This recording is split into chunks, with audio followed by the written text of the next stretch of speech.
Today, I just decided I would go with the flow. And going with the flow was actually going to the gym.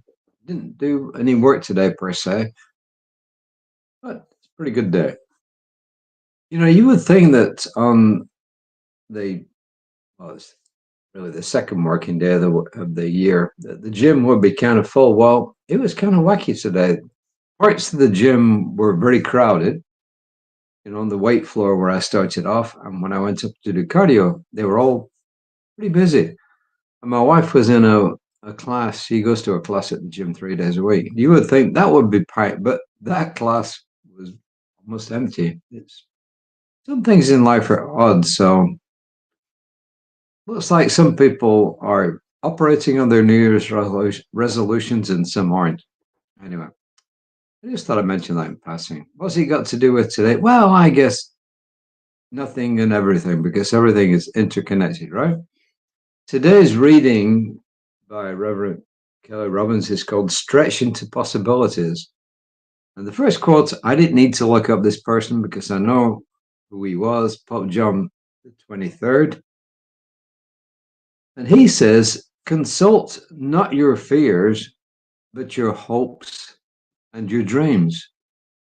Concern yourself not with what you tried and failed in, but with what it is still possible for you to do. And that was Pope John the 23rd. And Ernest Holmes in the Science of Mind textbook, he says, I know I am now at the threshold of all good, wisdom, and truth. All the good I can embody is now mine. And that's on page 293. I'll read what Reverend Kelly's got to say, and then I'll come back and talk about what Ernest Holmes meant by that. But before that, I have to let a cat out. Right, George.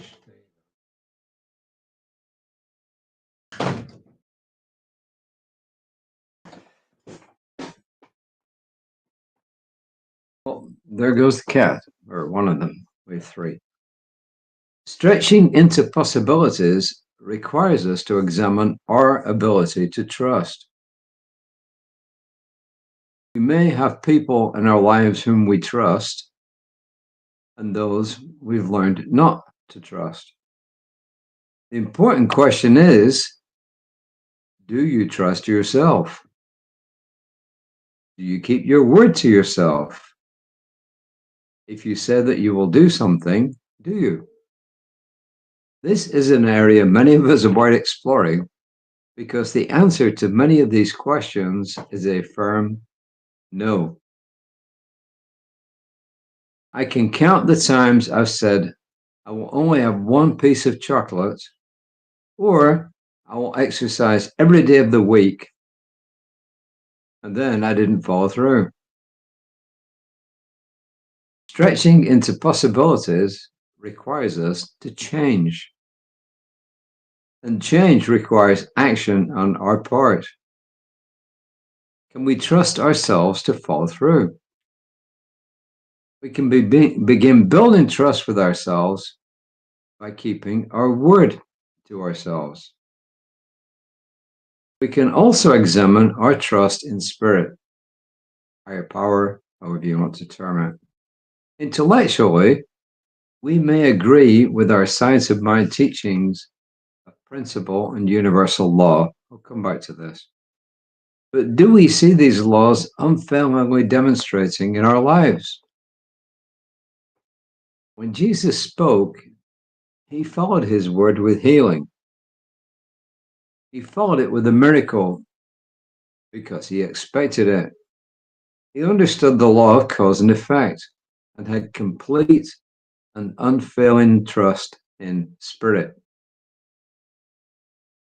He said, quote, truly I tell you, unless you change and become like little children, you will never enter into the kingdom of heaven, unquote. And that's Matthew 18:3. The late Unity minister, Reverend Jim Lewis, explained, this means that it takes only a simple trust, a sincere, unbiased desire to know for the sake of knowing and not for the benefits. It also means a willingness to try to make the effort necessary. Okay, so going back to Holmes says, I know I'm now at the threshold of all good, wisdom, and truth. All the good I can embody is now mine. This is another way of saying, I know that it's done unto me as I believe. And belief is thought plus feeling. So when we sincerely and earnestly put our thoughts and feelings together, and we truly, truly believe that what we're putting out there is going to happen, then something will move. Something in the universe will move, and we will produce a result. And the type of result we get obviously depends on our thoughts plus our feelings. And then Reverend Kelly goes on to say, oh yeah, when Jesus spoke, he followed his word with healing. Well, he followed through with his actions. So I think the difference between, I think there's a difference, a subtle difference between simply believing something is possible and knowing that it's going to happen. So you've got kind of belief. Yeah, I believe that that's possible. For instance, I believe it's possible. If you were in charge of NASA, for instance, you can say, I believe it's possible to go back to the moon again. But if that person is in a reasonable position of power and absolutely knows without any shadow of doubt that we are going to go back to the moon again and we can see it, there's a good chance that's going to happen. Olympic athletes who see themselves on that podium getting the gold medal, who see themselves like Simone Biles just doing marvelous things in gymnastics that nobody's done before, and they play it over and over and again in their minds, and they practice it as well.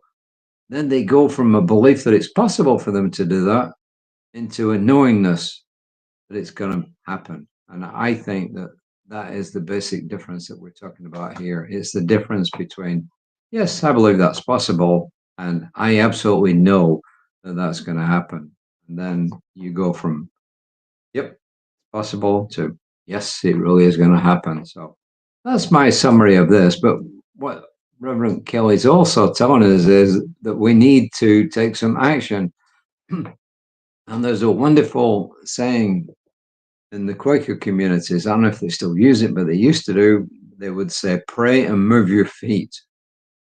Pray and move your feet. In other words, pray, believe, but then look for the opportunities as they arise. Because sometimes if we're just expecting everything to be put on a plate in front of us to happen, we miss the opportunities that are being presented to us. So it's not always a package done deal. Often it's an opportunity to which we need to take advantage. So those are my thoughts and comments on the reading for today. And for any of you who want to know more about Science of Mind, then tune in to our Sunday service each Sunday of this month. If you missed the first one, you can go back and watch it on either YouTube or Facebook, because we do talk about the basics of Science of Mind. And then, yeah, you can subscribe to our newsletter, info@creativelife.org, info@creativelife.org. If you send an email there requesting our weekly email, you'll find out exactly what's going on. You'll find out what classes that we're offering, and you'll find out what's going on during the week. For instance, we have 2 book studies. We have a class about to start. We have another one starting in February. We have Philosophy Fridays, which occurs today, of course, because it's Friday. There's always something going on. We've got book studies. So if any of this interests you, and you do not have to be a member to actually enjoy this, you will not get spammed. Why? Because the email list is kept private. We use constant contact. It's not given to anybody else. Nobody knows your email. It's kept within constant contact. So info@creativelife.org. And of course, you can tune in to me in the evenings around about 5 p.m. Central. You can tune in to Reverend Lisa every morning around about 9:15 a.m. Central. And as I said, our service is live on Sunday. And all the stuff that's going on of the week. 2 book studies, Philosophy Friday, classes starting, lots of stuff going on. And our job is not to teach you what to believe, it's to teach you how to believe. We're not here to indoctrinate you. We're here to offer you a philosophy that can help you have a much better life. That's important to you. Tune in. In the meantime, in this brand new year, take care of yourselves. Until next time, namaste.